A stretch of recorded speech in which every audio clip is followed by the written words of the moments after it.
Welcome back, everyone. Some big updates, actually, in terms of what our government is. Joe Biden has announced new programs. This includes, for example, the renewed negotiations with the World Health Organization to give them governing power over U.S. pandemics, basically giving the World Health Organization unilateral powers to declare health crises and to recommend policies with it. I know there was discussion over whether this could happen in the United States. The Biden administration is writing some of the policies for it. Some of the proposals come directly from the Biden administration, so at least in the short term, yes. These negotiations are underway. You might remember these got thrown out previously. They're back on the table. Also, folks, Biden has he's signed an executive order that I don't know if the full weight of this is fully understood.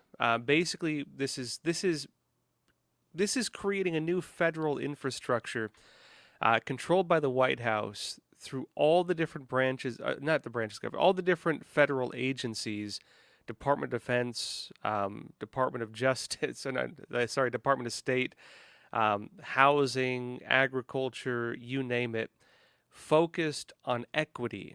And equity, you might know, is not equality.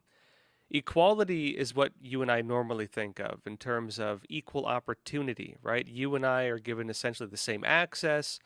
Those who work hard get more, those who work less get less. That's kind of how capitalism traditionally works. Equity means that there's equal outcome, meaning no matter how much work you put in, no matter what you do, the outcome is the same. It's socialism basically, right? That's equal outcome rather than equal opportunity, equity. The White House now has a special office that is going to operate equity programs throughout the entire U.S. government. And Biden just established that. We'll be going into these today. I'll be going into the different parts of this. And folks, it's going to be an interesting episode, so stick around.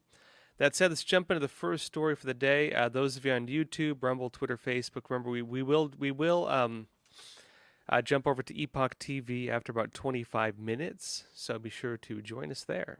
And folks, let's start with the first story. Biden is negotiating right now to give the World Health Organization powers to govern U.S. pandemics. This is control, or basically recommendations on policy, but with deeper powers that could even punish different countries if they don't go along with it. This is, if you understand. Sorry, my audio too low. I'll get a little closer.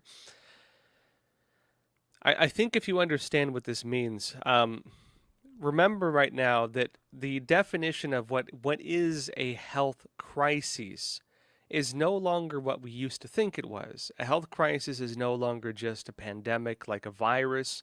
A health crisis is no longer like monkeypox or a disease, which it's that too. A health crisis is now anything that impacts the health of the public. This could be gun violence. This could be poverty.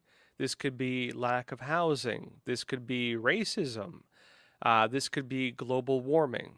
The definition of a health crisis has expanded to include everything. It could be gun control. In fact, this was even mentioned as one of the health crises in the United States, the gun violence epidemic, which, as we're getting into now, the World Health Organization could have governing powers over.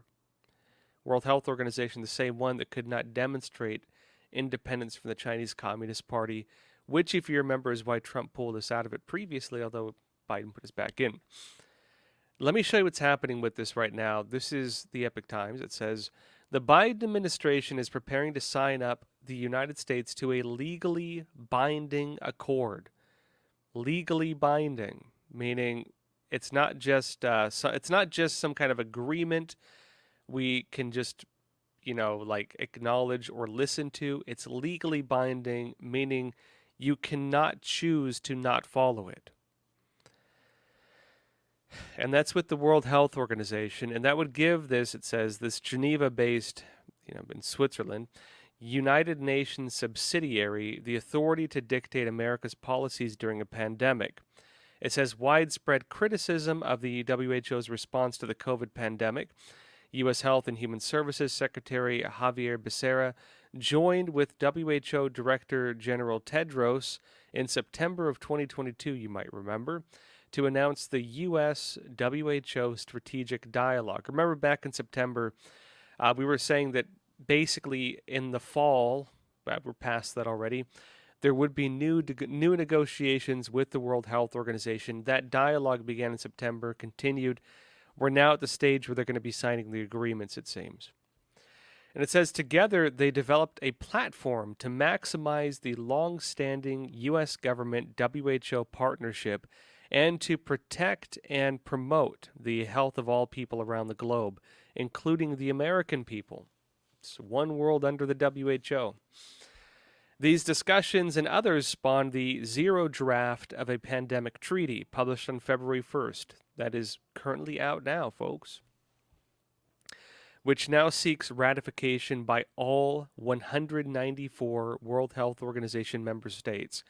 And so basically, the United States and the World Health Organization work directly with each other, well, the Biden administration work directly with each other to create the proposal, meaning the United States has already not only signed on to it, the United States helped to write it.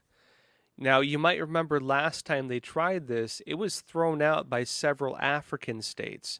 It was actually African member states that rejected it. The reasoning for that rejection was what was missed, though. The reason that the African nations rejected it was not because they did not support it. It was not because they did not like it. It was not because they did not like the idea in particular of the World Health Organization managing pandemics in Africa. They threw it out because it did not include everything they wanted. They wanted it to go further. That's which is important to note. It did not get thrown out last time because it was too extreme. It got thrown out last time because it did not go far enough.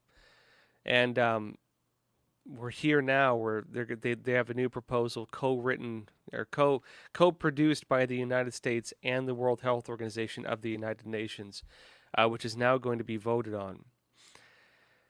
Now it says a meeting of the World Health Organization's intergovernmental negotiating body is scheduled for February 27th. That is this month in just a couple weeks, to work out the final terms, which all members will then sign.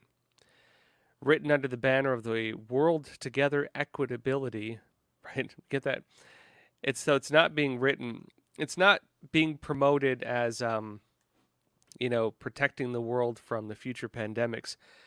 It's being promoted as an equity program, a global equity program. Again, equity meaning equality of outcome. Normally we'd just call that socialism. That is what socialism is, equality of outcome. Right? No matter how much work you do, the outcome, the result is the same. It is, success and failure are mandated by the state. There's a safety net for those who don't pull their weight. Those who pull their weight too much get their benefits taken away and redistributed. That's how it works, right?